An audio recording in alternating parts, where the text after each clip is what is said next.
We're here at IPPE, the largest expo in the world, to meet our customers, meet our partners, meet our vendors, and ultimately work together with the rest of the group for sustainability for the future of food manufacturing.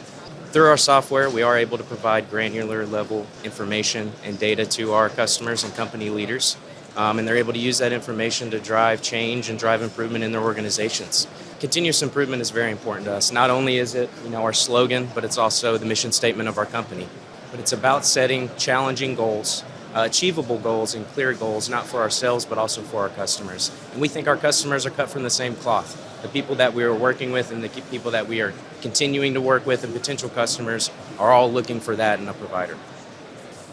So this year at IPP, we're showcasing our product Synergy. Synergy is a complete MOM solution that we architected and developed with our sister companies, Chore Time, Mayan, and Cabin Plant.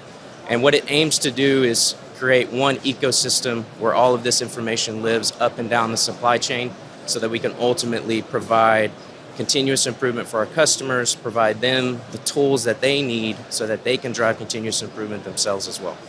One thing that I think that we offer is not just profitability, but we believe that profitability and sustainability go hand in hand. We don't think that the industry as a whole has seen that historically, but I think they're starting to see that if you put sustainability as your focus, profitability will follow.